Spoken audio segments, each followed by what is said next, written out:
We'll start with team news. Arne, please. Jota, Chiesa, Conor Bradley, how are they?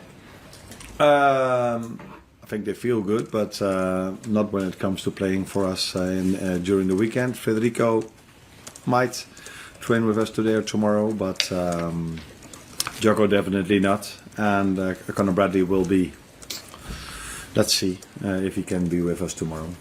We've obviously spoken about the toughest test you've had so far. You've mentioned Manchester United. We've spoken about Chelsea last week as well. But if they were the toughest test you've faced so far, what exactly are Arsenal? I said before the game and after the game that I expect a lot from Chelsea this season, and I think they showed it also last Sunday at Anfield. They are a similar team as Arsenal when it comes to playing style. They also like to go with their fullback inside and come into the same formation as Arsenal. But if you look at the last 2 seasons, Arsenal were far ahead of us, but also above Chelsea. So you would assume that playing Arsenal will even be more difficult. But let's see in the end of the season where Chelsea and Arsenal both are. But normally you would expect, especially because it's also an away game, an away leg, that this one is even more difficult than Chelsea at home. And we all saw how difficult Chelsea at home was. Well, last season Liverpool took just 3 points from the 4 games against the sides that finished in the top 2. Because of that, it feels like it would be a big statement, even at this early stage in the title race, if you were to take all 3 points this weekend. So, how do you see it?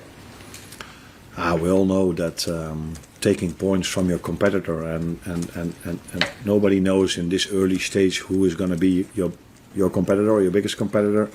But I think we all know that Arsenal will be one of them. And then dropping points against them, or winning points against them, that is always important. So you're right that I think it was 3 draws and 1 loss last season. Yeah. So if you make a simple, if you use mathematics, is that the word? Yeah. If Liverpool could have won all 3 of them, I think the league table would have been a bit different. But it's difficult to win in an away leg against Arsenal, City, or all the other ones, but it's something we are trying tomorrow on Sunday, definitely. Thank you. Obviously, a certain level of pressure planning that goes into these intense periods, but when you're in such a good run of form, how much excitement is there bubbling underneath going into these big games? Because these must be the games that you join a club like Liverpool and come to the Premier League for. In the life of a manager, and I'm talking about a manager, I don't know how it is for the players, but the excitement is for 10 to 15 minutes after the game. So when you're still on the pitch, you walk off it, and then you already start to think, okay, what I'm going to say to the players next when they all come in. And then afterwards you go to the press conference, and then your focus is already on the next game. So the excitement for a manager is maybe 10 to 15 minutes after good results. And but it's a very nice fixture to be in. That's clear. But there are many nice fixtures to be in, and Arsenal away is one of them. Your start to the season continues to break records for a manager in their first season in the Premier League. Where does this start that you've made sit in comparison to your own expectations and also those of the targets that you set? It's not that if I start the season I have targets how many points you want to have after a certain amount of games. It is what I just said about the joy you have after a game. It's 10 to 15 minutes, and that's also the way I look at the fixture list. So it's always the next one you try to prepare and not looking too far ahead, because that's of no use in football. So you don't go into a season thinking, oh, after 10 games I want to have so many points, No, the only thing you want is your team to be the best possible way and to prepare the team in the best possible way. And therefore you have your training sessions, your team meetings, and there's where your main focus is. And I'm not so much into how many points and where we exactly are. It's just trying to improve every single day. And that's what we're trying now. And that's also what's needed, because teams around us do the same. Arne, just 3 goals conceded so far in the league, which is clearly very impressive. how impressed have you been by the football element that brings that about, but also by the durability and the work ethic that the players showed? For example, against Chelsea last week, that how important are both facets of that? Yeah, I think you say it in the right way. There are two reasons why we don't concede a lot. One of them is that most games, almost all of them, maybe except for one, we dominated and controlled that for large parts of the game. So it helps if you dominate, if you have the ball, and your rest defenses in order that you then can concede. But I also like that if we have difficult parts in the game, or for a large part of the game, like we had against Chelsea, that the work rate is incredible not to concede. And that is something that's very important. And if you combine that with having the likes of Virgil and Ibu and the two goalkeepers we've used till now, that is probably one of the reasons why these three elements, why we haven't conceded that much. And then to be aware of the fact that we also have Joao Kwanzaa and Joe Gomez, who are in a good place when it comes to centre-backs. And the goalkeeper speaks for itself, I think. The away record so far has been faultless. This is a difficult week in terms of in Germany, Wednesday, in London this weekend, it's Brighton next Wednesday.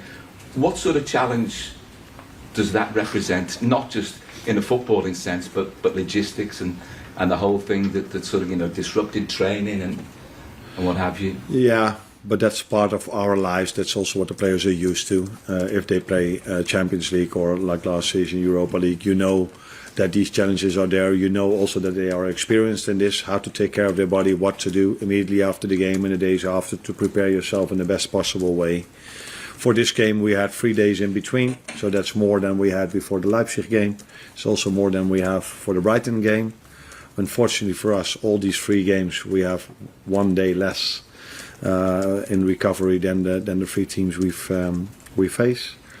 But that is also part of a season and part of our lives, and I think these players are experienced enough and they get the help of a fantastic staff to be in the best possible way physically prepared for that game, and it's my job also to prepare them in a tactical way as well.